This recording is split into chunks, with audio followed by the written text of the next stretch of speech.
Engkaulah Raja di atas segala raja, Engkaulah Allah yang menyelamatkan kami. Engkau Tuhan di atas segala Tuhan. Kami bangga mengangkat tangan kami kepada Allah yang benar, Allah yang hidup, Allah yang berdaulat. Kepada Allah yang menciptakan langit dan bumi kami menyembah Engkau.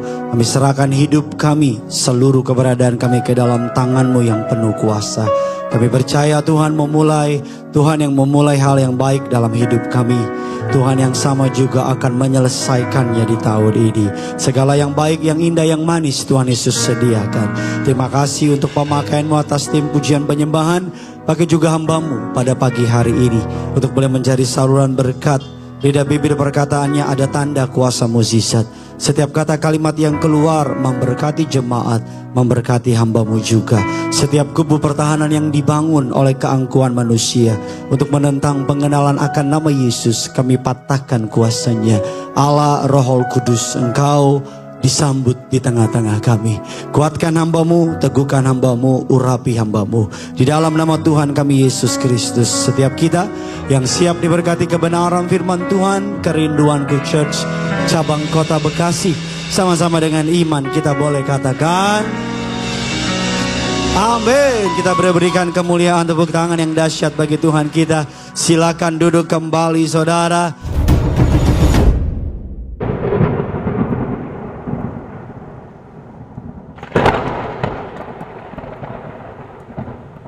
Terpujilah nama Tuhan yang telah mengumpulkan saudara dan saya pada pagi menjelang siang hari ini. Terimalah salam terbaik dari mimbar yang kudus ini. Shalom Kerinduanku Church. Bisa lebih semangat lagi dong. Shalom. Apa kabar semuanya saudara? Tuhan Yesus itu baik, amin. Ada banyak berkat, ada banyak mukjizat, ada banyak uang saudara. Saudara yang semangat dan mau dengar firman Allah, boleh dong kasih tepuk tangan dulu yang dahsyat bagi Tuhan kita saudara. Kalau saudara tidak keberatan boleh kasih salam kiri dan kanan saudara. Kasih senyum yang terbaik, katakan Natal sebentar lagi tiba. Bilang saudara, Natal sebentar lagi tiba. Saya berdoa bukan saja THR dari perusahaan, tapi THR dari surga turun. Mantap saudara ya. Kalau memang bicara uang semua sukacita saudara ya. Mari sama-sama kita akan belajar kebenaran firman Allah. Keluarkan pulpen dan catatan saudara. Kita akan masuk kepada bagian akhir dari sebuah tema besar, resilient. Bapak Ibu, ketangguhan. Dan sebelum saya membacakan atau mengkhotbahkan atau menyampaikan kebenaran firman Allah, izinkan saya menyampaikan sebuah kesaksian yang akan saudara terus dengar sampai nanti tahun ini berakhir. Kesaksian hari ini datang dari seorang jemaat namanya Ibu Catur Widya Murti Ningrum. Saudara, Catur Widya Murti Ningrum. Ini pasti papanya atlet catur saudara ya. Dia mengalami mukjizat kesembuhan. Saya ulangi saudara, saya hanya membacakan apa yang mereka tuliskan. Jadi saya hanya membacakan saudara apa yang saya tuliskan sehingga saudara tidak berpikir ini kayaknya pendeta dibikin lebay-lebay. No, saudara, ini tulisan yang saya baca. Idis waridis saudara. Nama saya Catur Widya Murti Ningrum. Kesembuhan yang saya alami adalah bukti bahwa Tuhan Yesus benar-benar dahsyat dan mendengar setiap doa saya. Katakan amin. Pada tanggal 19 Agustus, 2 hari setelah kemerdekaan RI, itu saya tambahin, saya masuk IGD RSUD Tanah Abang dengan tensi sangat tinggi, yaitu 250/90. Saat itu saya sangat takut disuntik, sehingga saya menolak infus dan perawatan inap. Dengan berat hati, suster dan dokter akhirnya mengizinkan saya rawat jalan, tetapi dokter IGD tetap menekankan agar saya segera konsultasi ke penyakit dalam untuk pemeriksaan lebih lanjut. Pada 21 Oktober saya berobat ke spesialis penyakit dalam dengan keluhan darah tinggi dan sakit kepala. Saya diberikan obat-obatan, dokter meminta saya kontrol kembali seminggu kemudian. Ketika saya kontrol, sakit kepala saya sempat hilang, tapi kemudian muncul kembali dengan intensitas yang lebih kuat. Karena itu saya mendapatkan rujukan ke dokter spesialis saraf. Saya kemudian berkonsultasi dengan dokter saraf. Karena sakit kepala tidak kunjung reda, dokter meminta saya menjalani CT scan. Hasil CT scan menunjukkan bahwa terdapat pendarahan sebesar 95 cc di otak saya.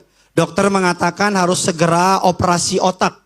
Bila tidak dilakukan, resikonya bisa menyebabkan kelumpuhan, kondisi serius lainnya. Mendengar hal itu saya hanya bisa diam, menangis, sulit percaya bahwa hal ini terjadi pada saya. Sebagai seorang single mom dengan anak-anak yang masih membutuhkan saya merasa dunia seakan runtuh. Keesokan harinya saya bertemu dokter bedah syaraf dan beliau menegaskan bahwa saya harus segera dioperasi. Jadwal operasi sudah ditetapkan pada hari Senin malam. Saya meminta waktu untuk berdiskusi dan menenangkan diri. Dan dokter mengizinkan. Sepulang dari rumah sakit saya menangis sejadi-jadinya. Saya bertanya kepada Tuhan, mengapa saya harus mengalami ini? Saya berkata dalam doa, Tuhan, aku tidak mau operasi, aku mau sembuh. Aku mau hidup panjang untuk anak-anakku, untuk orang tuaku, dan untuk keluargaku. Selanjutnya pada minggu sore, saya ibadah di Aqsa Tower. Dengan iman, bukan imam saudara, imam nama orang. Dengan iman saya maju untuk didoakan oleh seorang pendeta di Kerinduanku Church. Saya meminta kekuatan dan memohon kesembuhan. Saat itu juga saya mendapat informasi bahwa gereja akan mengadakan baptisan. Dalam hati saya berkata, kalau besok hasil scan kedua membuat operasi ditunda, saya akan ikut baptis selam. Saya percaya kalau saya dibaptis, Tuhan akan sembuhkan saya total. Bilang amin dulu dong. Serius amat kayak dengar cerita misterius saudara nih. Hari Senin saya kembali ke dokter bedah saraf dan diminta melakukan scan ulang sebelum saya operasi. Setelah melakukan scan, meskipun hasil belum keluar, foto belum ada damai sejahtera dalam hati saya. Saya percaya bahwa saya tidak akan dioperasi. Hari itu juga saya mendaftarkan diri untuk dibaptis. Tanggal 4 Oktober saya dibaptis selam. Setelah keluar dari air, tubuh saya terasa ringan, beban dan ketakutan, kecemasan terangkat dari diri saya. Saya percaya bahwa Tuhan sudah bekerja dalam tubuh saya. Pada tanggal 7 Oktober, saya kembali ke dokter untuk menerima hasil pemeriksaan lengkap. Puji Tuhan, mukjizat benar-benar terjadi. Kan belum disebut apa ceritanya saudara. Pendarahan di otak saya berkurang sangat drastis. Dari 95 cc menjadi 20 cc. Dokter, ini baru tepuk tangan. Dokter menyatakan saya tidak perlu operasi.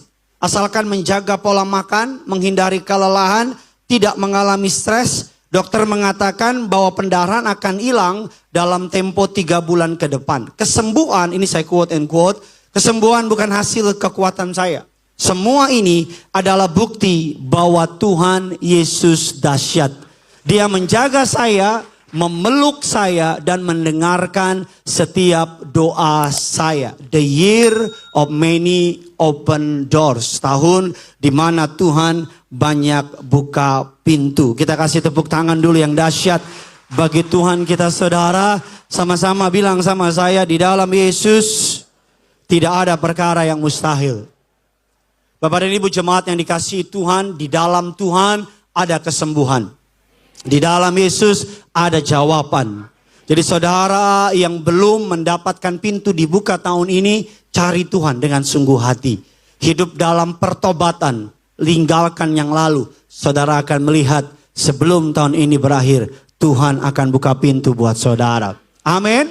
Saudara, saya sampai bingung memilih kesaksiannya saudara. Karena ada banyak kesaksian jemaat yang diberikan. Dan sebagai gembala cuma satu kalimat saya, puji syukur. Karena Tuhan dengan nyata, dengan manis bekerja di tengah-tengah kita. Amin saudara. Bilang kiri kanan saudara, kalau ibu catur ditolong, kamu berikutnya. Bilang sama yang baru ngomong, ayo kita main catur, bilang saudara. Mari sama-sama kita akan masuk kepada kebenaran firman Tuhan. Bapak Ibu, di bagian akhir dari sebuah tema besar, resilient. Saya beri judul khotbah hari ini adalah The Way of Jesus. Bapak Ibu, atau learning from the best, yaitu Jesus. Belajar dari yang terbaik dari Yesus. Bagaimana Yesus secara personal menghandle stres. Bagaimana Yesus secara personal menghadapi naysayer. Alkitab mengatakan orang-orang yang menyerang dia. Orang-orang yang berharap yang buruk terjadi kepada dia. Bagaimana Yesus menghadapi tantangan demi tantangan dalam pelayanannya di muka bumi. Mari kita lihat Ibrani 12 ayat 1 dan ketiga. Ibrani 12 ayat 1 dan ketiga. Yesus Alkitab memberikan kita informasi untuk belajar dari sebuah tokoh dan mengarahkan pandangan kita kepada tokoh tersebut. Ibrani 12, 1 dan 3. Kita baca sama-sama. 3, 2, ya. Karena kita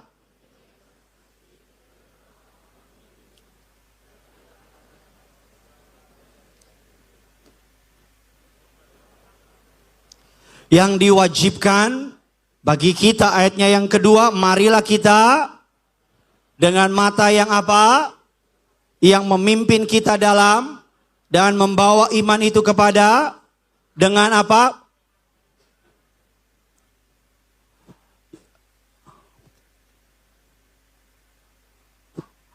Yang sekarang duduk di sebelah kanan. Ayatnya yang ketiga kita baca sama-sama. 3, 2 ya. Ingatlah yang sehebat itu terhadap dari pihak orang-orang, supaya jangan kamu menjadi apa? Lemah. Dan bilang kiri kanan saudara, jangan lemah bos. Bilang sama yang baru ngomong, jangan putus asa. Jangan lemah, jangan putus asa. Alkitab mengatakan tidak ada yang merasakan tekanan atau stres lebih hebat dari Yesus. Dia disalahpahamin, dia dikritik abis-abisan oleh, yang kritik itu bukan sembarang orang, jagoan at the time. Tokoh-tokoh rohani yang paling hebat pada masa itu. Yesus gak punya privacy. Kemana dia melangkah, orang membidik dia. Bahkan yang lebih menarik lagi Bapak Ibu, ada sekelompok orang yang secara konstan pengen bunuh dia. Bukan sekali dua kali loh, secara apa? Konstan. Kemunculannya di usia ke-30 tahun sampai kematiannya. Setiap saat Yesus hendak dibunuh, kata Alkitab. Setiap saat Yesus hendak dibunuh. Alkitab mengatakan tidak ada tekanan yang begitu luar biasa. Tapi yang luar biasa, Yesus menjalani hidup dengan ketenangan yang luar biasa. Betul tidak? Saya nggak pernah dengar Yesus marah-marah sama murid-muridnya. Saya nggak pernah dengar Yesus terganggu sama murid-muridnya. Atau terganggu sama tantangan yang dihadapi. Badai yang Yesus hadapi begitu hebat. Tapi ketenangan yang Yesus miliki juga begitu luar biasa. Amin saudara. Goal dari khotbah ini adalah belajar dari Yesus. Bagaimana ia menghadapi tantangan. Saudara siap untuk diberkati? Yuk yang siap diberkati bisa lambaikan tangan saudara. Dan kita berikan kemuliaan dulu, tepuk tangan bagi Tuhan kita. Mari kita akan belajar bagaimana Yesus menghandle stres. Bagaimana Yesus menghandle pressure, tekanan, dan seterusnya. Apa kekuatan Yesus menghadapi stres dan tekanan. Yang pertama, Bapak Ibu mari kita lihat Yohanes 10 ayatnya yang ke-17. Yohanes 10 ayatnya yang ke-17. 3, 2, ya apa? Bapa mengasihi aku. Kekuatan Yesus menghadapi tantangan demi tantangan. Karena Yesus tahu bahwa Bapa di surga mengasihi Yesus.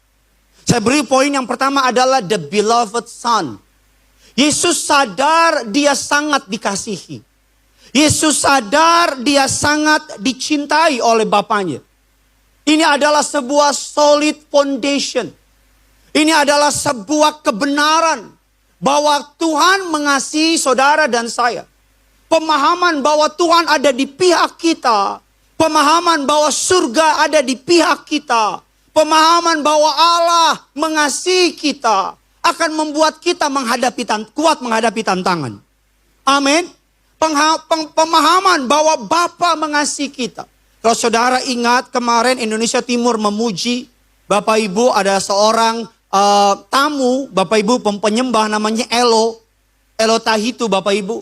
Dalam kesaksian dia bilang begini, ketika dia tertangkap karena narkoba, Tapi yang membuat dia kuat menghadapi tantangan, Bapak Ibu, ketika papanya yang biasanya super galak, yang biasanya marah, tiba-tiba telepon dia ngomong gini, kamu yang kuat di sana ya, papa sayang sama kamu. Ini saya quote and quote perkataannya ngomong begini, kalau papa dukung saya, yang lain bodoh amat. Rasa-rasanya saya kuat ngadepin apapun. Saya selalu bilang sama saudara, bahwa Bapa mengasihi saudara dan saya. Amin. Yohanes 15 ayat 9 dan ke-10 bilang demikian.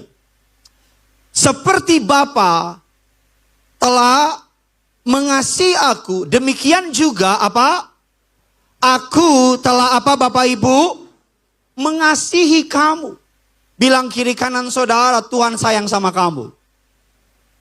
Bapak dan Ibu, kalau kita melihat sebelum Yesus berkarya, berkhotbah, mengajar, menghadapi badai pencobaan dan penolakan, dengar baik perkataan saya. Bapa terlebih dahulu memberikan identitas kepada Yesus. Sebelum Yesus dalam tanda kutip melayani, Yesus diberikan identitas dulu. Dari identitas bahwa Bapa mengasihi Yesus, muncul kekuatan. Sama-sama bilang sama saya, kekuatan. Dari kekuatan ini, maka Yesus sanggup melakukan misi. Bapak dan Ibu, ada banyak anak-anak kuat di sekolah, kuat di kantor, kuat ngadepin tantangan di luar. Karena di rumah, mereka dengan jelas menginformasikan bahwa kalau ada apa-apa, Papa sayang sama kamu. Bisa ngerti maksud saya? Indonesia dikenal sebagai the fatherless generation. Bangsa yang gak punya bapak. Bapak ibu. Gak punya bapak ini bukan bapaknya mati, no. Bapaknya ada, tapi tidak ada yang jawab. Bapaknya ada, tapi tidak berfungsi. Bapaknya sih ada. Cuman marah, mukul, nginjek, nendang. Ada beberapa yang dengar ngomongan ini senyumnya getir gitu kayak. Mengafirmasi perkataan saya, iya. Kalau di rumah anak kenyang, dibilangin, Papa sayang kamu. Papa cinta kamu. I love you. I miss you. But I hate you. I miss you but I hate you. Jangan lo lanjutin. Ya, betul apa tidak? Kalau di rumah anak-anak kenyang sama kata-kata I love you, I'm proud of you. Kalau ada apa-apa papa di sini, maka ketika di luar, terutama kamu yang punya anak perempuan. Maka ketika di luar, kalau ada cowok yang bilang I love you, dia nggak norak. Dia nggak bilang apa-apa sekali lagi. Saya selalu bilang dalam khotbah saya, kalau kamu punya anak perempuan, sering-sering peluk. Yang pertama, pastikan dia anak perempuanmu. Kalau nggak berantem nanti. Kalau kamu punya anak perempuan, sering-sering peluk. Kenapa Pak Pendeta? Biar kalau dia gede, kalau ada cowok yang meluk, dia tahu mana pelukan nafsu, mana pelukan sayang. Well, yang tadi tuh, Pastor Derin Lumendong. Papanya sayang banget sama dia. Peluk, cium. Udah segede itu masih di pangku. Masih di pangku ketemu papanya. Papa. Kita kadang-kadang suka geli gitu.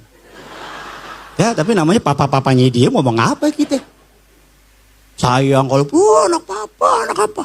Masih di keluar. Gak norak. Kadang-kadang norak sih dia sih. Tapi gak norak. Karena kenapa? Feels love. Sebelum Yesus melayani, yang pertama kali Bapa lakukan kepada Yesus apa? Mari kita baca ayatnya. Mari kita baca Bapak Ibu ayatnya. Sebelum Yesus melayani, ini yang dilakukan oleh Bapa kepada Yesus. Matius 3 ayat 17. Mari kita baca sama-sama. 3, 2, iya.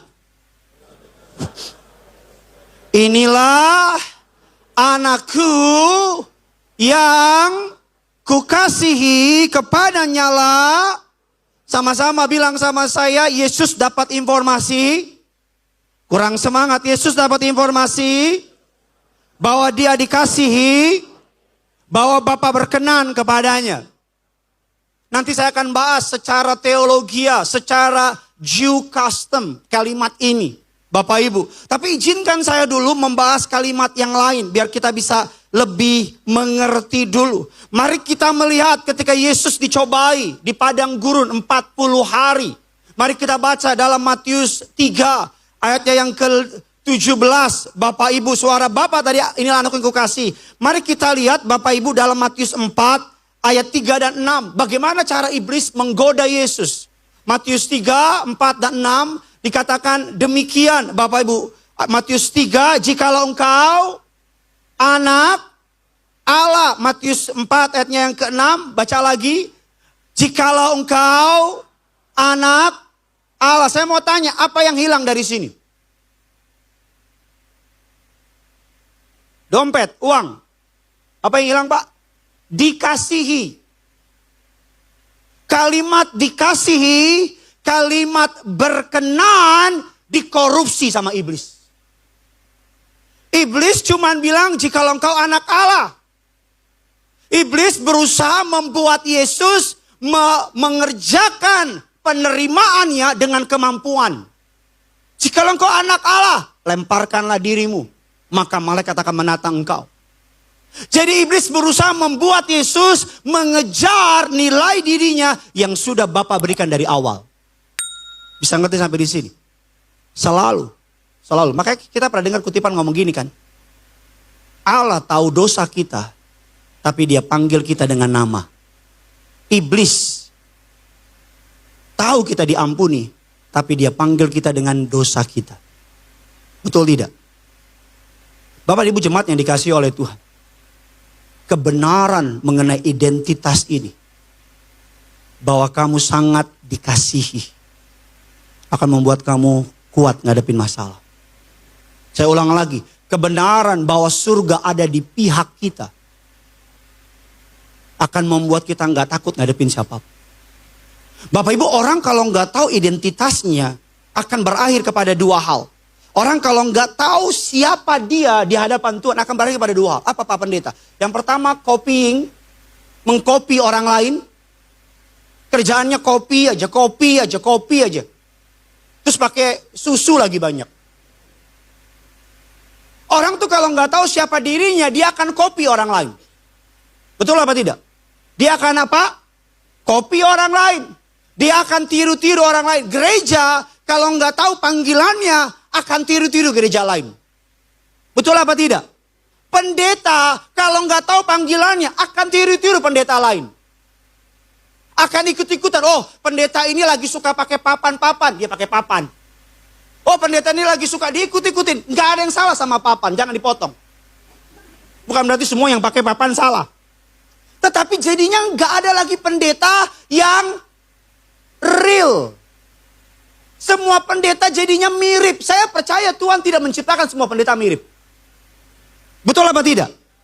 Kalau orang nggak tahu identitasnya akan copy orang lain. Penyanyi nggak tahu akan copy, nyanyi lagu, ngikutin yang penyanyi aslinya. Sampai nadanya, nggak lucu. Ketawalah. Nah itu baru lucu. Amin. Copying. Kalau orang nggak tahu identitas yang pertama dia akan copy. Yang kedua, kalau orang nggak tahu identitasnya, dia akan comparing.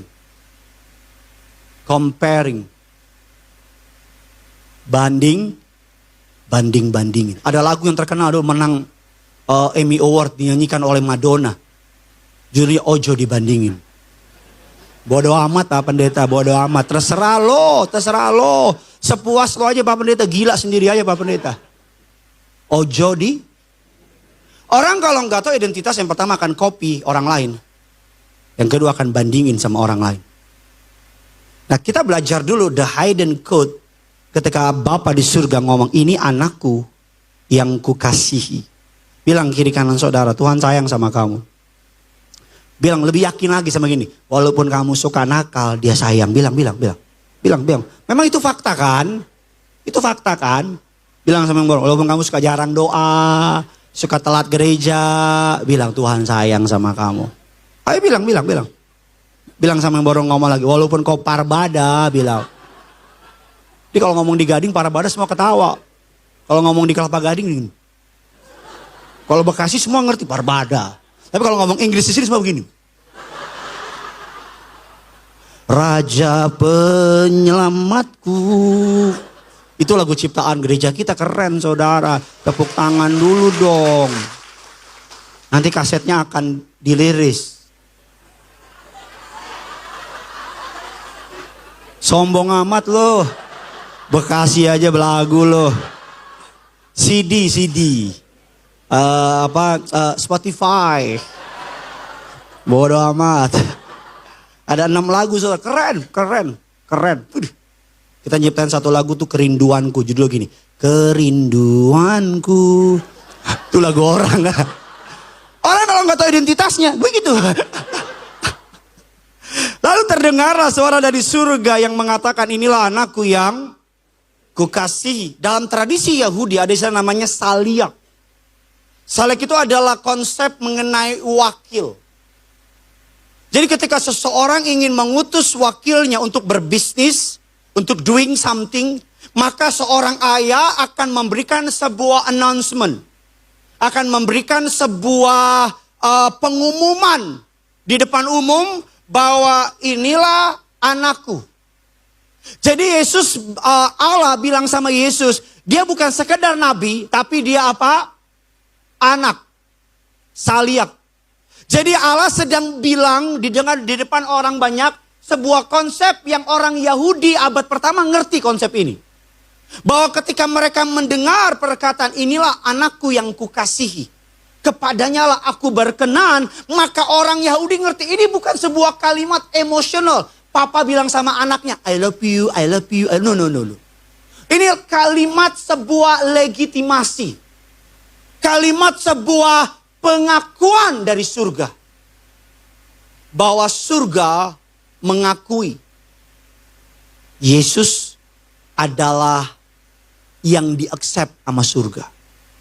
Yesus adalah Tuhan yang diakui oleh surga. Jadi ketika mereka mendengar inilah anakku, makanya menurutmu tahu. Oh. Kayak mohon maaf, ini mungkin contohnya nggak tepat, tapi ya biasa bisa ngerti aja. Masih jauh mungkin. Kayak seorang raja yang bilang di depan seluruh rakyatnya bahwa this is my son. Kepadanya lah aku berkenan. Jadi ketika Allah ngomong begitu seakan-akan kayak gini. Seluruh rakyatku yang berada di bumi ini, listen to him. Dengerin dia. Jadi kebenaran ini membuat Yesus pede ngadepin kayu salib. Kebenaran ini membuat Yesus pede ngadepin tantangan. Kebenaran ini membuat Yesus kuat ngadepin apapun omongan orang. Dia gak peduli, bodoh amat. Saudara gak akan pernah tahu betapa ketika suatu hari dalam keadaan momen papa saya peluk, saya ngomong gini sama saya. Nak, Bapak bangga sama kamu. Saya mau tahu gak apa nih ngomong begitu? Ketika gereja ini berdiri. Sebelumnya gak pernah. Papa saya itu orang Batak Tulen. Yang kalau muji cuma gini dong. Udah. Itu bagi kita udah sebuah haleluya. Haleluya. Halilintar. Jadi ketika gereja ini berdiri saya gak pernah lupa. Di Pluit. Ada jemaat Pluit? 1, 2, 3, 4. Nanti ambil kartu ya. Ada kartu jemaat mula-mula. Hak bisa masuk kapanpun. Ya. Di Pluit ngomong sama saya. Nah, Papa bangga sama kamu. Dia peluk saya. Saya so cool. Tapi pulang saya kayak ada energi yang meluap-luap. Tau gak? Saya pulang tuh kayak, ayo makan, ayo minum, ayo apa. Ada energi yang meluap. Kenapa? Kalimat apresiasi dari Bapak bikin kuat. Pak, anak-anak jangan dimarahin mulu Pak. Dimarahin, dimaki. Giliran dia benar cuma gini doang. Bagus gak? Nah, bagus gak apa? Bagus. Udah pergi. Tapi giliran marah, 7 hari 7 malam. Dari darat terus. Mari sama-sama bilang sama saya kuat Kurang semangat, saya kuat karena Yesus mengasihi saya. Menurut penelitian dari Harvard University tentang seorang anak yang tidak dikasihi oleh bapaknya. Artinya tidak mendapatkan informasi bahwa dia sangat dikasihi. Aspek kesejahteraan psikologi, kecemasan, depresi, harga diri rendah, kesepian, gak punya kontrol diri. Menurut kesehatan emosional, sosial, membangun hubungan yang sehat susah. Merasa amannya susah. Adaptasi sosial susah. Identitas diri, bapak ibu hilang figur laki-laki akan membuat seorang anak kesulitan menentukan harga dirinya. Ini Harvard University, bukan saya yang bilang. Berikutnya lagi bapak ibu, secara akademik. Menurut penelitian dikatakan demikian. Orang yang fatherless berkolasi dengan menurunnya academic resilient. Bahasa gampangnya gini, gampang nyerah. Bahasa gampang gini, mama aku gak bisa, papa aku gak bisa. Pokoknya nyerah terus. Bahkan survei terbaru bapak ibu dari Yale University, kampus saya, bilang demikian. Orang anak yang dari kecil dimaki-maki sama anaknya deh. Sama papanya, otaknya mengecil. Kasihan kalau papa mamanya oon. Anaknya oon. Dimaki-maki tambah oon. Mengecil. Karena dimaki-maki. Anak tanpa figur akan memiliki tantangan perkembangan moral. Identitas gender, orientasi nilai. Bahkan ini, mohon maaf. Survei membuktikan orang-orang yang LGBT. Salah satu isu utamanya. Fatherless. Yang LGBT. Saudara bisa Google it. Cari aja di Google. Fatherless. Penelitian tentang figur ayah, anak tanpa ayah. Fatherless generation. Muncul semua itu. Penelitian yang demikian. Hari ini kita mengerti kekuatan Yesus ketika dia menghadapi tantangan. Karena dia tahu dia sangat dikasihi. Kita berikan tepuk tangan dulu yang dahsyat bagi Tuhan kita. Yang kedua, Bapak Ibu, mari kita melihat apa kekuatan Yesus menghadapi tantangan, resilience dari yang kita tantangan yang Yesus hadapi. Yang kedua adalah Yesus memiliki pemikiran audience of one. Dia memiliki pemikiran hidup untuk menyenangkan Tuhan saja. Dia nggak pusing sama yang lain. Dia nggak pusing sama orang-orang yang mengomentari kita. Mari kita jujur, berapa banyak dari kita kehilangan damai sejahtera karena komen di Instagram. Karena komen di YouTube. Karena komen di grup keluarga. Bahkan di sini sekarang di gereja ada banyak orang kehilangan damai sejahtera karena komen dari orang. Yesus hidupnya tidak memikirkan orang lain dalam tanda kutip. Dia hanya memikirkan untuk menyenangkan Tuhan saja.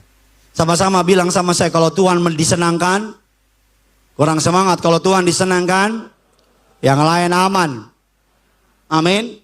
Sama-sama bilang sama saya, kalau Tuhan tidak disenangkan, semuanya tidak aman. Kita tahu bahwa hidup menyenangkan semua orang gak bisa. Bahkan Tuhan saja gak bisa menyenangkan semua orang. Betul tidak? Ada orang yang minta hujan, anak Tuhan, ada yang gak minta hujan. Pasti salah satu kecewa. Ada dua anak Tuhan suka bola, satu dukung AS Roma, satu dukung AS Roma, dan satu lagi dukung AS Roma. Semuanya pendukung AS Roma. Kenapa? Karena saya pendukung AS Roma. Nanti malam jam 2.45 Roma versus Napoli. Mari kita angkat tangan, kita doa buat Roma. Jangan, nanti kalah itu. Jam. Satu dukung tim A, satu dukung tim B. Dua-duanya doa, Tuhan bikin menang. Saudara pernah lihat kan ada di internet. Ada kijang doa. Supaya aku tidak ditangkap macan. Macan doa supaya aku dapat kijang. Bisa ngerti maksud saya? Gak ada yang bisa menyenangkan semua orang. Never. Gak ada. Saya udah lama jadi pendeta. Kurang lebih 2000 tahun. Dan saya selalu tahu. Saya selalu mengecewakan seseorang. Pasti ada aja yang kecewa sama saya. Pasti ada yang suka khotbahnya. Gue lebih suka khotbah yang ini. Gue gak suka yang ini. Maka kalau saudara gak suka sama gaya khotbah saya, bertahan. Cari yang saudara suka, nggak usah pusing. Ada jemaat Bapak Ibu yang tiap hari kerjanya cuma komenin saya. Tiap minggu. Komenin, kurang ini. Tapi tiap minggu datang. Ini beneran. Tim saya tahu orangnya. Dan di sini juga dia. Beneran saya maaf, ya udahlah.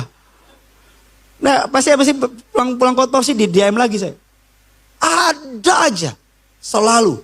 Pak Pendeta kurang ini. Tapi tiap minggu selalu hadir.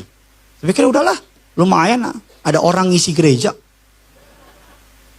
Bapak dan Ibu jemaat yang dikasih, kalau Tuhan berkenan akan hidup kita, tidak masalah siapa yang gak berkenan sama kita. Amin. Kalau Tuhan tidak berkenan, artinya tidak ada orang yang berkenan sama kita. Kita bilang kalau Tuhan berkenan, bahkan musuhnya sekalipun diperdamaikan dengan dia. Betul tidak? Yesus gak pusing. Masalahnya dari kecil kita diajar kalau menyenangkan orang. Hebat. Anak pinter. Second. Pinter anak papa. Anak kita tanpa sadar bertumbuh dengan pemahaman apa? Kalau menyenangkan orang itu enak. Betul tidak? Sehingga mereka adiksi untuk menyenangkan orang. Makanya jadi people pleaser. Makanya jadi nyenengin orang terus. Siapa di sini gak usah angkat tangan yang untuk menyenangkan orang jadi bohong. Pasti banyak dari kita ketika remaja supaya kita diterima oleh orang kita jadi bohong. Siapa di sini karena menyenangkan orang harusnya bukan pengen A, pengennya C, tapi karena semua orang A kita jadi A. Bahkan tak berapa banyak orang di tempat ini yang karena menyenangkan orang karirnya belok ke kiri karena semua orang ke kiri. Entah berapa banyak orang hari ini pacaran atau menikah yang ingin menyenangkan orang lain. Amsal 29 ayat yang ke-25 bilang demikian. Takut kepada orang mendatangkan jerat, tapi siapa yang percaya kepada Tuhan apa? Dilindungi. Sama-sama bilang sama saya, kalau Tuhan disenangkan, yang lain pasti senang. Amin. Suatu hari ada sebuah konser. Sebuah konser pemain piano ternama di dunia. Dia main. 1 jam dia main. Selesai dia main, satu stadion tepuk tangan. Berdiri, kasih applause. Oh, bravo, we want more. Pemain konser, pemain piano pergi ke belakang dengan sedih. Manajernya bilang, main lagi 2-3 lagu encore. Main lagi, dia bilang enggak. Kenapa? Ada orang yang gak suka. Itu satu stadion tepuk tangan. Tapi saya lihat ada kakek-kakek gak berdiri, gak tepuk tangan. Ngapain peduli yang lain? Karena dia guru saya. Bisa ngerti maksud saya? Gurunya. Maaf ya, bagi saya. Buat apa semua saudara tepuk tangan? Kalau Tuhan bilang gini sama saya. Pembohong kamu. Alah gak bener.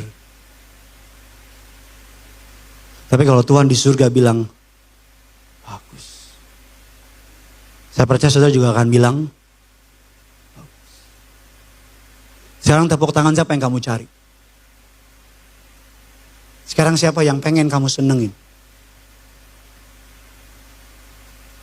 Akan selalu ada kelompok A yang gak suka. Ada kelompok B yang suka. Kalau kita pengen senengin dua-duanya, kita jadi tawanan mereka.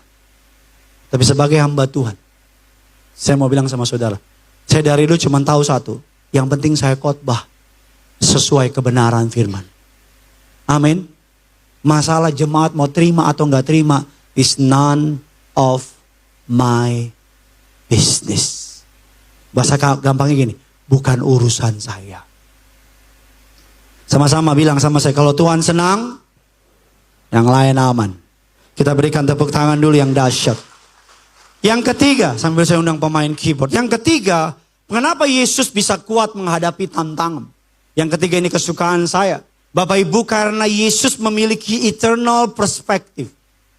Karena Yesus, ketangguhan Yesus tidak dibangun dari optimisme psikologi. Tapi dari berorientasi kepada kekekalan. Yesus tahu apa misinya di dunia. Bapak Ibu, Yesus adalah master of concentration. Dia ahlinya mengkonsentrasikan apa panggilan Tuhan dalam hidup dia. Betul tidak? Dia ahlinya. Ketangguhan Yesus karena dia memiliki kemampuan untuk melihat rasa sakit lebih daripada rasa sakit. Dia melihat jauh ke depan, jangka panjang. Seperti seorang atlet yang berlatih tiap hari, apa yang bikin dia kuat? Karena dia melihat apa? Pertandingan di depan. Seperti seorang mahasiswa yang tiap malam mengerjakan skripsinya. Apa yang bikin dia kuat? Dia melihat ke depan, dia akan wisuda. Seperti seseorang yang berolahraga di tempat gym, dia kuat. Dia kuat, apa yang bikin dia kuat? Karena dia udah bayar bulanan. Yang bikin dia kuat karena dia melihat apa? Roti sobek di perutnya. Apa yang bikin Gideon Simanjuntak dengan tim di Kerinduanku Church kuat? Karena dia tahu rasa sakit ini sementara. Kemuliaan yang Tuhan siapkan jauh lebih besar di depan sana. Amin. Apa yang bikin para pengerja nih pagi-pagi pelayanan nih? Wah, apa? Ya itu tuh.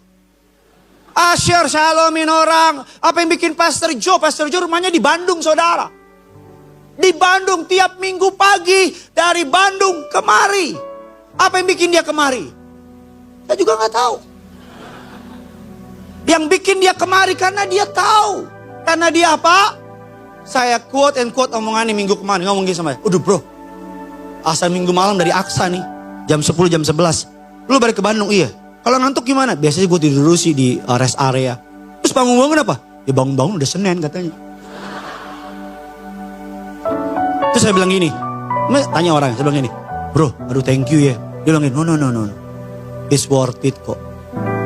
Kalau gak worth it ngapain gue kemari? Dalam hati saya benar juga. Memang orang tuh kalau rambutnya gak ada. Itu bijaksana. Kalau di sini begitu. Dipuji. Kata lagi. Puji lagi. Di sini biasa ini begitu. Biar gak sombong. Dia bilang it's worth it. Apa yang bikin WL tadi Derin. Dia pernah sakit. Tapi tetap naik pelayanan. Dengan segala hormat. Saya yakin bukan kemuliaan. Saya yakin bukan perkara materi. Tapi karena dia tahu. Layak diperjuangkan. Tuhan. Apa yang bikin saudara jam 7.30 dari rumahmu. Datang kemari. Apa? Banyak masalah kan? Masalah Tuhan harus cari Tuhan. Apa yang bikin saya khotbah minggu pagi begini? It's worth it bos. Worth it. Tuhan. Apa yang bikin seorang ibu kuat ngurus anaknya? Yang anaknya itu udah kayak kerasukan setan. Bapak, mama, sabar ya. Ibu-ibu, bapak-bapak yang punya anak teens, anak kecil. Itu kesabaran tingkat dewa. Tahu dari mana? Pengalaman. Tadi malam sampai jam 1 anak saya masih, Papa, Mama, wah, lari Gojira, wah, Gojira, wah. Jam 1 pagi bos, Gojira, wah. Joe, tidur. Nggak mau. Joe, Papa taruh lemari ya, Papa umpetin di situ. Dia bilang, Papa, kata guru sekolah minggu, saya nggak kurang lebih bilang, Papa kata guru sekolah minggu nggak boleh marah-marah. Bilang siapa guru sekolah minggu? Bilang kata gembalanya, khusus kasus ini boleh marah-marah. Saya nggak boleh bilang gitu. Papa kata guru sekolah minggu nggak boleh marah-marah. Gimana sih Papa? Si Bambang saya bilang. Ya apa yang bikin saya worth it? Ngelihat dia kayak bertingkah kayak gitu. Ini nggak bohong saya. Dia naik itu apa? Tempat tidur saya 5 meter. Dia naik, dia lompat, dia jalan, dia meleng, hidungnya hantem ini nih. Saya punya tempat itu ada siku, terbuat dari batu safir, berdarah. Dia nangis, Papa jahat, Mama jahat. Oh jadi gue yang jahat sih? Kita kan ketawa kan. Yang salah siapa?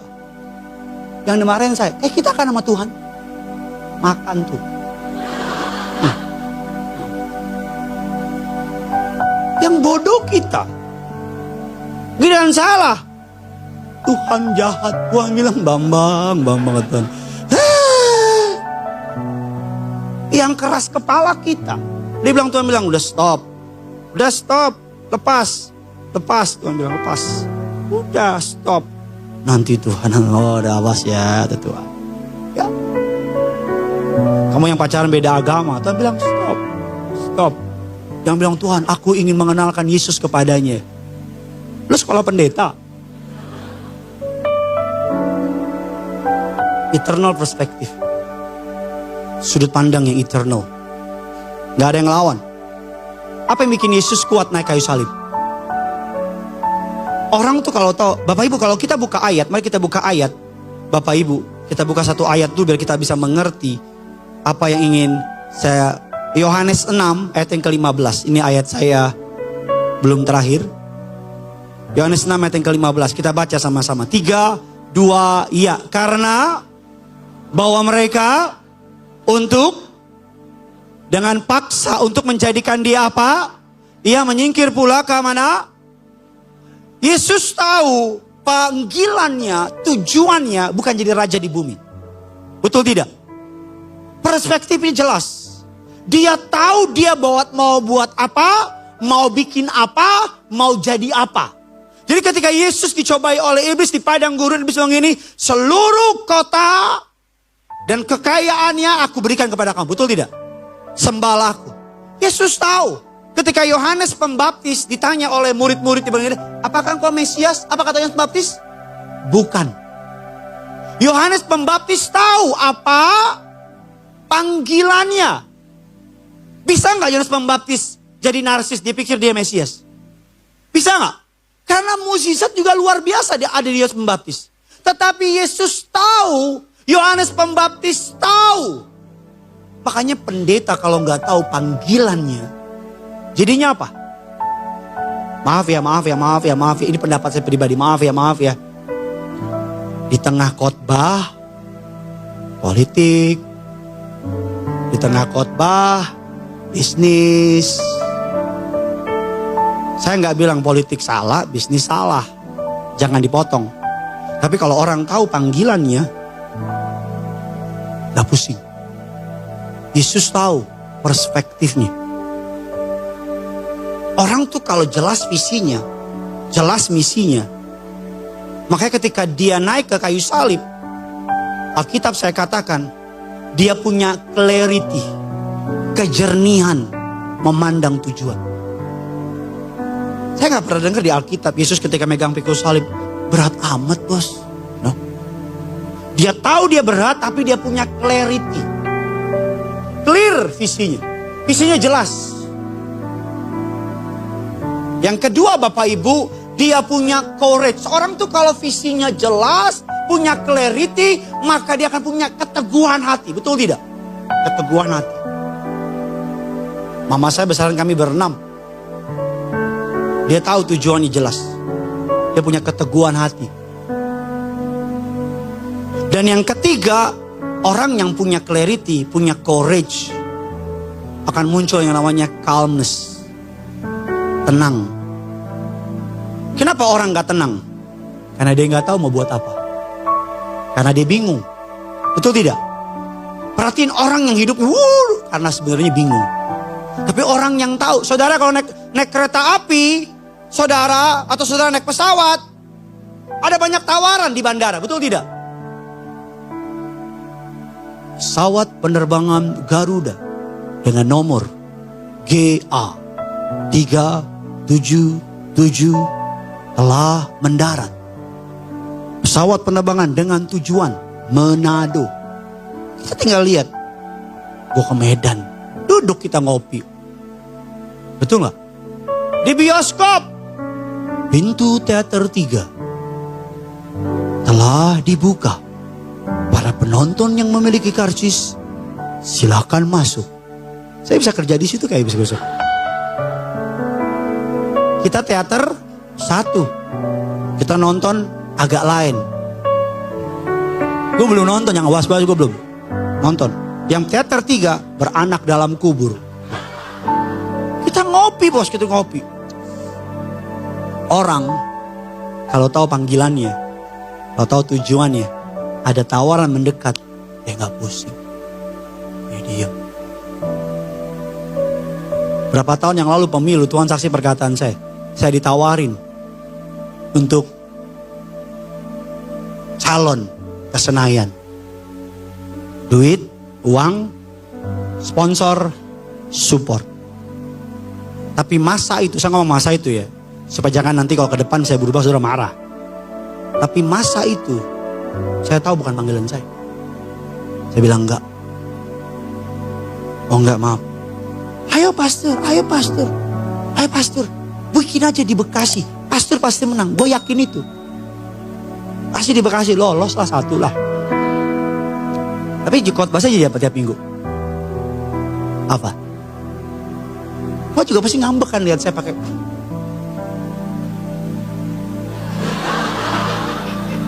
Untuk Bekasi yang lebih baik. Aja kan ngomongin Gideon udah mulai gila, Gideon udah bener udah pendeta Gideon. Jangan aneh-aneh Gideon. Orang kalau tahu panggilannya jelas. Cewek, perempuan, kalau tahu dia harus cari anak Tuhan. Lihat cowok mau seganteng apapun, tapi urakan, tapi mohon maaf playboy, pemabok, mau ganteng gini dong. Diem deh, walaupun hati, aduh abang ganteng amat sih bang. Dia tahu tujuan. Saudara tahu mau ke Mega Bekasi, lantai 3, Kerinduanku Church. Mau di depan ada McD kayak ada apa kayak. Wah ini. Wangi banget. Walaupun perut bilang ayo. Tapi kok tetap. Nanti dimarahin Gideon. Masuk. Betul gak? Eternal perspective. Kamu yang lagi direndahin ingat surga. Kamu yang lagi diomongin ingat surga. Kamu yang lagi disalahartin ingat surga. Kamu yang kelihatannya lagi aduh Tuhan ikut Tuhan gini banget sih. Ikut Tuhan makanya susah. Karena hadiahnya surga. Kalau mudah kipas angin. Yang keempat yang terakhir. Yuk. Ini kayak di kafe gitu nih bos. Yang keempat. Lukas 23:34. Salam mulu sama Gideon di sini saudara. Lukas 23:34 kita baca sama-sama. Ini ayat saya terakhir. 3, 2, ya Yesus. Ya ampunilah sebab. Dan mereka apa? Rahasia kekuatan Yesus menghadapi tantangan yang keempat. Yesus mengampuni. Mengampuni. Yesus apa? Mengampuni. Orang tuh yang tidak mengampuni itu bawa bagasi yang gak perlu. Makin lama makin berat. Berat. Ampuni. Di atas kayu salib, dia liatin mereka. Mereka liatinnya sama gini, sambil maki-maki loh. Puih, nabi palsu kamu, puih. Gak benar kamu, puih. Dia sambil senyum gini. Coba kalau saya. Hati, puih. Ya gitu. Puih sebab apa dalam ketenangan apa? Ya Bapa, ampunilah. Kalau musuhmu jatuh dan kamu happy. Aduh puji Tuhan jatuh juga dia. Tuhan memang adil. Ada yang salah sama iman. Ya. Kalau orang yang jahat sama kamu hancur dan kamu bilang aduh gila telah tiba pembalasan. Ada yang salah sama hatimu. Kenapa Daud disebut sebagai the man after my own heart? Ketika Saul yang hendak bunuh dia mati. Alkitab bilang gini.